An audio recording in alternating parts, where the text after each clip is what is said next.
ஓம் ஸ்ரீராம ராம ராமேதி ரமே ராமே மனோரமே சகசிரநாம தத்துல்யம் ஸ்ரீராமநாம வராணனே. உலகம் யாவையும் தாமுழா வாக்கலும் நிலைபெறுத்தலும் நீக்கலும் நீங்களா அழகிலா விளையாட்டுடையார் அவர் தலைவர் அன்னவர் சரண் நாங்களே. எத்திர எத்திர ரகுநாத கீர்த்தனம் தத்திர தத்திர கிருத்தமாஸ்தகாஞ்சலிம் வாஷ்பவாரி பரிபூர்ணலோச்சனம் மாருதிம் நமது ராட்சசாந்தகம். அஞ்சிலே ஒன்று பெற்றான் அஞ்சிலே ஒன்றை தாவி அஞ்சிலே ஒன்று ஆறாக ஆரியர்க்காக ஏகி அஞ்சிலே ஒன்று பெற்ற அணங்கை கண்டு அயலாரூரில் அஞ்சிலே ஒன்றை வைத்தான் அவன் எம்மை அழித்துக் காப்பான்.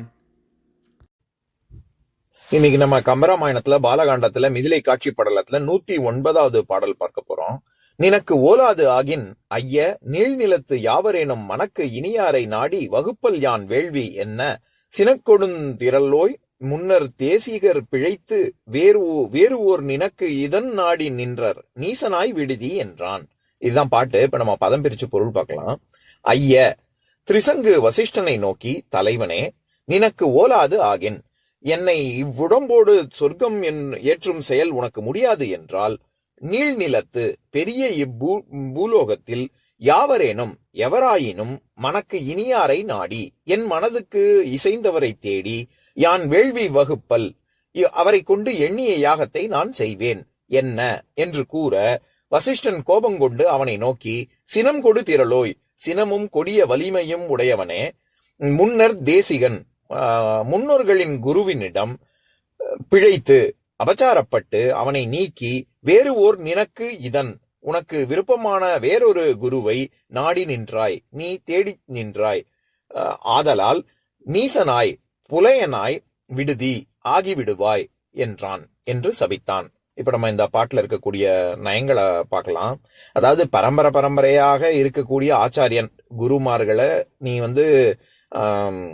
அப்படி ஒருத்தன் தகுதியாக இருக்கிற பட்சத்துல அவனை அவமதித்து நீ வேற ஒரு குருவை தேடி போறதுங்கிறதே முறைகேடானது அப்படின்னு சொல்லி வசிஷ்டர் திரிசங்குவை சபிச்சிடுறாரு. அதுதான் இங்க கம்பர் சொல்ல வராரு. அத எப்படி திரிசங்கு சொல்றான், நினக்கு ஓலாது ஆகின் அப்படின்னு. ஐயன்னாலே ஐங்கிற அர்த்தத்துக்கே தலைவன், குரு, கடவுள், நிறைய பொருள் இருக்கு. நம்ம பல பாடல்களுக்கு முன்னாடியே பார்த்திருக்கோம். ஐ என்றால் அது அழகு என்றால் அந்த ஐயவன் தானா அப்படின்னு கூட பாடல் இருக்கே. இந்த இடத்துல தலைவனே அப்படின்னு குருவை சொல்றாரு. நினக்கு ஓலாது ஆகின், அதாவது ஒல்குதல் அப்படின்னா தளர்தல், மெலிதல், குழைதல், குறைதல், நுடங்குதல், சுருங்குதல், இப்படி எல்லாம் பல பொருள் இருக்கு. இந்த இடத்துல அப்படியே கொஞ்சம் கொஞ்சமா குறைஞ்சு முடியாது அப்படிங்கிற பொருள்ல தான் இங்க ஒல்குதல்ங்கிறது முடியாது அப்படிங்கிற பொருள்ல தான் வருது. ஒல்குதல் ஒல்காது அப்படிங்கிறது தான் செய்யுள் விகாரம் பெற்று ஒலாது அப்படின்னு ஆகுது. உங்களால முடியலன்னா நீழ்நிலத்து யாவரேனும் மனக்கு இனியாரை, எனக்கு மனசுக்கு யார பிடிக்குமோ அப்பேற்பட்டவங்களை நாடி நான் என்ன வேள்வி, அதாவது இந்த பூத உடம்ப வைத்துக்கொண்டே நான் சொர்க்கத்துக்கு போகணும்னு நினைச்சேன்ல, அந்த வேள்வியை நான் எனக்கு பிடிச்சவங்களை வச்சு நான் முடிச்சு காமிக்கிறேன் அப்படின்னு திரிசங்கு சொல்றான். அப்படி சொல்லும் பொழுது நீழ்நிலத்து யாவரேனும் அப்படின்னு நான் எப்பவுமே சொல்லியிருக்கேன், கம்பரனுடைய சிறப்பே அவர் கொடுக்கக்கூடிய அடைச்சொற்கள் எப்பேற்பட்டதா இருக்கு அப்படிங்கறத பொறுத்துதான். நிலத்து யாவரேனும்னு மட்டும் சொல்லலாம், ஆனா நீள் நிலத்து யாவரேனும் அப்படின்னு சேர்த்து சொல்றாரு. உலகத்துக்கு நீள் அப்படின்னு ஒரு அடை கொடுக்கிறாரு. அது ஏன்னா இப்ப நமக்கு யாராவது ஒருத்தவங்க நம்ம ரொம்ப அவங்கதான் பண்ணணும் அப்படின்னு சொல்லி போய் நம்ம கேக்குறோம், அவர் சட்டடியா முடியாது அப்படின்னு சொல்லி சொன்னார்னா நம்ம என்ன சொல்லுவோம், நீங்க இல்லைன்னா இந்த உலகத்துல எனக்கு வேற ஆள் இல்லைன்னு நினைச்சீங்களா அப்படின்னு சொல்லுவோம்ல. அந்த மாதிரிதான் திருசங்கம் சொல்றான். ஆனா நம்ம வெறும்னு நீங்க இல்லைன்னா இந்த உலகத்துல வேற ஆள் இல்லை அப்படின்னு சொல்ற இடத்துல இந்த பறந்து விரிந்து இருக்கக்கூடிய பூமியில மக்களா இல்ல எத்தனையோ பேர் இருக்காங்க நீங்க இல்லைன்னா அப்படின்னு அந்த உலகத்துக்கு நம்ம இன்னும் பறந்து விரிந்து இருக்கக்கூடிய உலகத்துல யாரா ஒருத்தவங்க கிடைப்பாங்க அப்படின்னு சொல்லும் பொழுது நமக்கே நம்ம ஆறுதல் படுத்திக்கிறோம், இவன் இல்லைன்னா என்ன நமக்கு வேற ஆள் கிடைப்பாங்க அப்படின்னு நம்ம மனசை தேத்திக்கிறோம். இன்னொன்னு யார பார்த்து சொல்றோமோ அவங்களுக்கு ஒரு அதாவது அடடா நம்மளை விட்டு போறானே இவன் அப்படிங்கிற ஒரு பதட்டத்தையும் கொடுக்குது இல்ல. அதனாலதானே அப்படி சொல்றோம், நீ இல்லைன்னா என்ன இந்த உலகத்துல ஆளா இல்லைன்னா. அந்த மாதிரி நீழ்நிலத்து அப்படின்னு சொல்றது உலகம் பறந்து விரிஞ்சு இருக்கு, வசிஷ்டா உன்னுடைய உலகம் அடங்கிடல அப்படின்னு சொல்லி அவன் கர்வத்தோட பேசுறான். அதனாலதான் நீழ்நிலத்து யாவரேனும் அப்படின்னு கம்பர் சொல்றாரு. அடுத்தது அதை கேட்டு வசிஷ்டர் ரொம்ப கோவப்படுறாரு. சினக்கொடுந்திரலோய் அப்படின்னா அவர் தான் கோவப்பட்டு சபிக்கிறாரு. சபிக்கும் பொழுது என்ன சொல்றாரு, நான் சொல்ற பேச்ச நீ கேட்க மாட்டேங்கிற, ஏன் உனக்கு வலிமை இருக்கு, ராஜான்னா என்ன வேணா பண்ணலான்ற ஒரு திமிரு உனக்கு இருக்கு, அது போக அதனாலதான் கொடுந்திரலோய் அப்படின்னு சொல்றாரு. திரள்னாலே நம்ம ஏற்கனவே பார்த்திருக்கோம், திறமை, வலிமை, அது வலிமைங்கிற பொருள்ல வருது, வெற்றிங்கிற பொருள்ல வருது. நீ என்ன ஆனாலும் நான் எதையாவது பண்ணி பை ஹூக் ஆர் க்ரூக் நான் வந்து ஜெயிச்சிருவேன் அப்படின்னு சொல்லுவாங்கல்ல, அந்த மாதிரி ஏதோ ஒன்ன பண்ணி நான் பண்ணிடுவேன் அப்படின்னா, ஏதோ ஒண்ணுன்னா அறத்தின் வழி போகாம ஏதோ ஒன்ன பண்ணிலாம் பண்ணக்கூடாது. அதைத்தான் இங்க கொடுந்திரலோய்னு அவனை சாடுறாரு.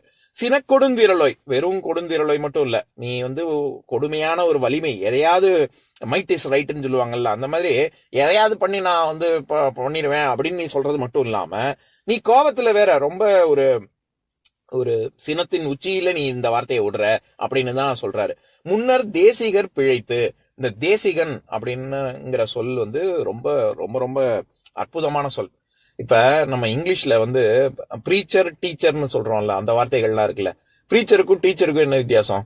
யாரு நம்ம போதிக்கிறாங்களோ அவங்க அதுபடி நடக்கணும்னு அவசியம் இல்லை, அவங்களதான் நம்ம ப்ரீச்சர்னு சொல்லுவோம். சும்மா அவங்க வந்து பொழப்புக்கு அவங்களோட வயிற்று பொழப்புக்காக கூட சொல்லலாம், அந்த மாதிரி பண்றது ப்ரீச் பண்றது. ஆனா டீச் பண்றவங்க உண்மையாவே தான் அதன்படி நடந்தா தான் நம்ம மக்களுக்கு எடுத்து சொல்லவே முடியும். முதல்ல அப்படி இருந்தா தான் அதனுடைய நம்ம சொல்ற வாக்குக்கே மரியாதை உண்டு.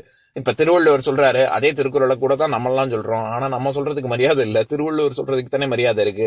ஏன்னா சொல்லக்கூடிய திருக்குறளின்படி அவர் வாழ்ந்து காமிச்சிருக்காரு, அதனாலதான் அவரால் அப்பேற்பட்ட உயர்ந்த காவியங்கள்ல படைக்கவே முடிஞ்சிருக்கு. எதுக்கு சொல்ல வரேன், அந்த தேசிகன் அப்படிங்கிற சொல் வந்து யார் ஒருவர் ஆன்ம பாதையில மேலோங்கி அவங்க சென்று அந்த வழியில நீங்களும் இதெல்லாம் பண்ணினீங்கன்னா நீங்களும் இதே மாதிரி நான் சொல்றதை கேளுங்க, இந்த மாதிரி எல்லாம் இருக்கு அப்படின்னு யாரு போதிக்கிறாங்களோ அவங்களுக்கு பேர் தான் தேசிகன். அப்பேற்பட்ட குருமார்கள் முன்னர் தேசிகன், உனக்கு முன்னாடி உள்ளவங்க. ஏன்னா வசிஷ்டர் நம்ம ஏற்கனவே பார்த்திருக்கோம், எல்லாருக்கும் திரையாருணன் அவங்க அப்பா, திரிசங்கோட அப்பா, அடுத்து ஹரிச்சந்திரன், அந்த சூரிய வம்சம் எல்லாருக்கும், ராமன் முதற்கொண்டு எல்லாருக்குமே குலகுருவாக வசிஷ்டர் தானே இருக்காரு. இப்படி முன்னோர் சொன்னவங்க, உங்க அப்பா உங்க தாத்தா எல்லாம் நான் சொன்னா கேக்குறாங்க, ஆனா நீ சொன்னா கேட்கல, உன்னுடைய முன்னோர் வந்த வழியிலேயே நீ வரல, அதனால நீ என்ன ஆகுவ, நீசனாய் விடுதி அப்படின்னு சபிச்சிடுறாரு. நீசன் அப்படின்னா ரொம்ப கீழானவன், ரொம்ப மட்டமானவன் அப்படின்னு அர்த்தம். அப்பேற்பட்டதாக நீ மாற போற அப்படின்னு சொல்றதோட மட்டும் இல்லாம, ஏன் அப்படின்னா நினக்கு இதன் நாடி நின்றார் அப்படின்னு வருது இல்ல, அந்த இடத்துல இதன் அப்படிங்கிற சொல்லுக்கு நம்ம என்ன பார்த்தோம், உனக்கு விருப்பமானதொரு குருவை நீ தேடி நின்றாய், அது தப்பு, பிழை அப்படின்னு சொல்றாருல. இப்போ நம்ம இது ரொம்ப மிதமா இருக்குன்னா மைல்டா இருக்கு அப்படின்னு சொல்றோம்ல, அல்லது ரொம்ப மெதுவா ஸ்லோவா போறது, இல்லாட்டி ரொம்ப சாஃப்டா இருக்கிறதுக்கு அந்த மிதம், மெது, இந்த சொற்களுக்கு வேர்ச்சொல் வந்து சமஸ்கிருதத்துல மிருது அப்படிங்கிற சொல்ல தான் வந்திருக்கு.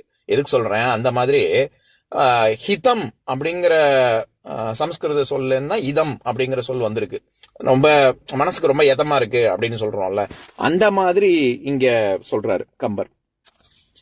தேசிகர் பிழைத்து அப்படின்னு, பிழை அப்படின்னா இந்த இடத்துல வேலைன்னு அர்த்தம் இல்ல, பிழைன்னா தவறு. நான் சொல்றத உன்னுடைய முன்னோர்கள் கேட்டதையே நீ தவறி விட்டு வேறு ஒரு நீசன் இதன் நாடி நின்றார் அப்படின்னா, உனக்கு மனசுக்கு பிடிச்சோம் எதமா இருக்கிறவங்களை தேடி நீ போற, அதனால நீ ரொம்ப ஒரு கீழானவனாக மாறப்போகிறாய், ஆகிவிடுவாய் அப்படின்னு சபிக்கிறார். இப்ப நான் பாட்டை இன்னொரு தடவை படிக்கிறேன் கேளுங்க.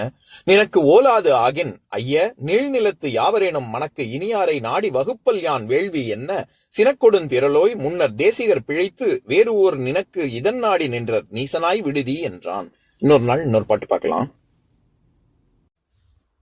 ஓம் சாந்தாகாரம் புஜகசயனம் பத்மநாபம் சுரேஷம் விஸ்வாதாரம் ககனசத்ரசம் மேகவர்ணம் சுபாங்கம் லக்ஷ்மீகாந்தம் கமலநயனம் யோகி ஹிருத்யானகம்யம் வந்தே விஷ்ணும் பவபயஹரம் சர்வலோகைகநாதம். உம்பரோடு இம்பர்காரும் உலகம் ஓர் ஏழும் ஏழும் எம்பெருமான் என்று ஏத்தி இறைஞ்சி நின்று ஏவல் செய்ய தம்பியரோடும் தானும் தருமமும் தரணி காத்தான் அம்பரத்து அனந்தர் நீங்கி அயோத்தியில் வந்த வள்ளல். ஓம் பூர்ணமதః பூர்ணமிதம் பூர்ணாத் பூர்ணமுதஸ்யதே பூர்ணஸ்ய பூர்ணமாதாய பூர்ணமேவாவசிஷ்யதே. ஓம் சாந்தி ஷாந்தி ஷாந்தி. ஓம் சர்வேஷாம் ஸ்வஸ்திர்பவது, சர்வேஷாம் சாந்திர்பவது, சர்வேஷாம் பூர்ணம் பவது, சர்வேஷாம் மங்களம் பவது. ஓம் சாந்தி ஷாந்தி ஷாந்தி. ஓம் சர்வே பவந்து சுகினः, சர்வே சந்து நிராமயாः, சர்வே பத்ராணி பஷ்யந்து, மா கஷ்சித் துக்கபாக் பவேத். ஓம் சாந்தி ஷாந்தி ஷாந்தி.